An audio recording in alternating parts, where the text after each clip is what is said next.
బీఆర్ఎస్కి ఓటేస్తే డ్రైనేజ్లో పడ్డట్టే. ఎన్నికలు ముగిగానే ఇంటి పన్ను చెల్లింపును పెంచనున్న సర్కారు. ఇవే అరకొర మాటలు, ఉద్దర మాటలు, ఉత్తుతు ముచ్చట్లు. హామీలు అమలు చేయని కాంగ్రెస్కు ఓటెందుకు వేయాలి? 2 నెలల్లో కరీంనగర్ కార్పొరేషన్లకు నయా పైసా ఇవ్వలేదు. కరీంనగర్లో జరిగిన అభివృద్ధి అంతా కేంద్ర నిధులతోనే. మేయర్ పీఠాన్ని బీజేపీకి అప్పగిస్తే మరిన్ని నిధులు తెస్తా. మున్సిపల్ ప్రచారంలో కేంద్ర మంత్రి బండి సంజయ్. నువ్వు ఇప్పుడేం చేసినావు చెప్పు. నిన్ను కార్పొరేటర్ నుండి కరీంనగర్ను ఎంపీగా గెలిపించి ఆడికి కేంద్ర మంత్రిగా పోయినావు.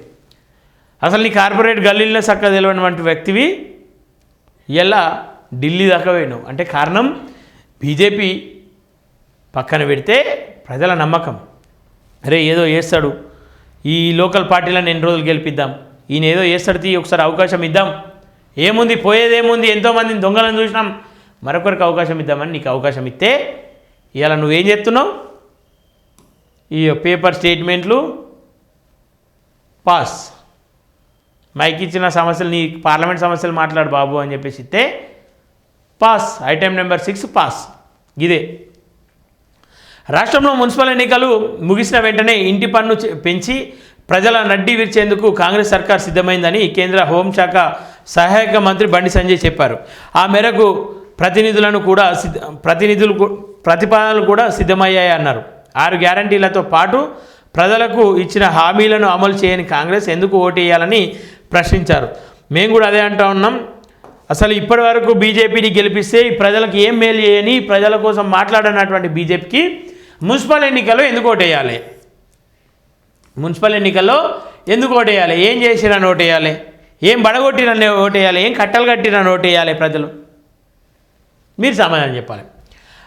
ఆయన కరీంనగర్ మున్సిపల్ ఎన్నికల ప్రచార సభలో మాట్లాడుతూ 2 నెలల్లో మున్సిపాలిటీలు, కరీంనగర్ కార్పొరేషన్లు నయా పైసా ఇవ్వని కాంగ్రెస్ నేతలు ఏ ముఖం పెట్టుకొని ఓట్లు అడగడానికి వస్తున్నారని నిలదీశారు. మరోవైపు 10 ఏళ్ల పాలనలో అవినీతి, అరచకాలు, కబ్జాలతో ప్రజలను దోచుకు తిన్న బీఆర్ఎస్ నేతలను ఎందుకు ఓటేయాలని సంజయ్ ప్రశ్నించారు. ఎక్కడ అధికారంలో లేని ఆ పార్టీ కరీంనగర్ కార్పొరేషన్ అభివృద్ధి కోసం నిధులు ఎక్కడి నుంచి తెస్తుందన్నారు.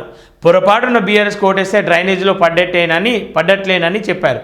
బీఆర్ఎస్ గెలిస్తే కమిషన్ల కోసం కేంద్ర నిధులను దారి మళ్లిస్తుందని ఆరోపించారు. కరీంనగర్లో జరిగిన అభివృద్ధి అంతా కేంద్రం నిధులతోనే అని స్పష్టం చేశారు. తాను కేంద్రం నుంచి నిధులు తీసుకొస్తే బీఆర్ఎస్ నేతలు సిగ్గు లేకుండా కొబ్బరికాయలు కొట్టి ఆ నిధులు తామే తెచ్చామని చెప్పుకుంటున్నారని విమర్శించారు. కరీంనగర్ కార్పొరేషన్ పీఠాన్ని బీజేపీకి అప్పగిస్తే మరిన్ని నిధులు తెచ్చి నగరాన్ని అన్ని విధాల అభివృద్ధి చేసే బాధ్యత తాను తీసుకుంటామని హామీ ఇచ్చారు. కేసీఆర్ బయటకు వచ్చేలా చేశా కాంగ్రెస్ ఎంత? పాలన గాలికి వదిలేసి తాగి ఫామ్ హౌస్లో పడుకున్న కేసీఆర్నే పోరాటాలు చేసి గల్లాపట్టి బయటకు వచ్చేలా చేశానని ఇక కాంగ్రెస్ ఎంత అని సంజయ్ అన్నారు. ఇది 3 రాష్ట్రాలకే పరిమితమైన పార్టీ అని ఎద్దేవా చేశారు. 2028లో తెలంగాణలో బీజేపీ అధికారంలోకి రాబోతోందని, కరీంనగర్లో కార్పొరేషన్ కమిషన్లో బీజేపీకి ఒక్క అవకాశం ఇవ్వాలని కోరారు. కేంద్రం నుంచి స్మార్ట్ సిటీ దాకా సహా అనేక రూపాల్లో నిధులు తీసుకొచ్చి కరీంనగర్ అభివృద్ధి చేస్తున్నట్లు చెప్పారు. బీజేపీకి మేయర్ పీఠాన్ని అప్పగిస్తే కార్పొరేటర్లందరితో కలిసి ప్రధాని మోదీ వద్దకు వెళ్ళి మరిన్ని నిధులు తీసుకొచ్చి అభివృద్ధి చేస్తామని తెలిపారు. రాష్ట్ర ప్రభుత్వం వద్ద నయా పైసా లేదని సాక్షాత్తు సీఎం రేవంత్ రెడ్డి చెప్తున్నారని, అప్పుడు కాంగ్రెస్కు కరీంనగర్ను ఎలా అభివృద్ధి చేస్తారో చెప్పాలని డిమాండ్ చేశారు.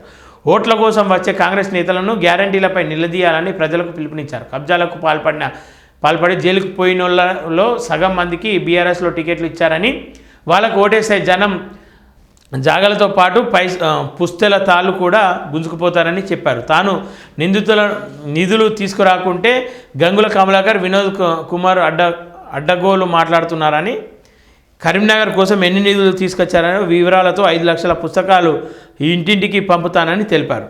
చూద్దాం.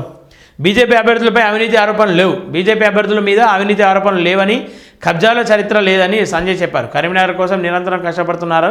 కాషాయ జెండా పట్టి జై శ్రీరామ్ అంటూ ప్రజల సమస్య కోసం కొట్లాడుతున్నారని, లాఠీ దెబ్బలు తిని జైలుకు వెళ్లారని గుర్తు చేశారు. తనను ఎంపీగా గెలిపించేందుకు ఇంటింటికి తిరిగి ఓట్లు వేయించారని, ఇప్పుడు వాళ్ళను గెలిపించేందుకు మీ ముందుకు వచ్చానని, బీజేపీ అభ్యర్థులను గెలిపించాలని పిలుపునిచ్చారంట.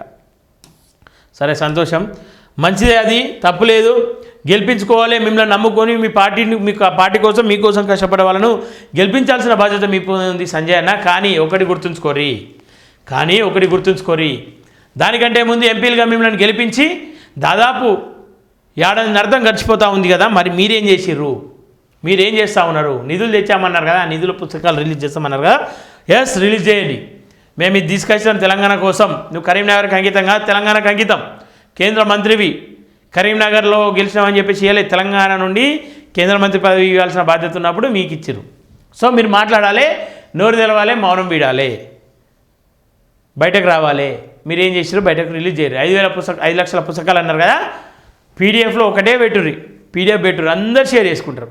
ఇక బీజేపీ ఎంపీలు గింత తీసుకొచ్చారు, గిన్ని నిధులు, ఇక గింత బాగు చేశారు, గింత మంచి చేశారు, వీళ్ళని గెలిపిరు అని చెప్పేసి ప్రజలే ప్రచారం చేస్తారు. మీకు ఎందుకు బాధ?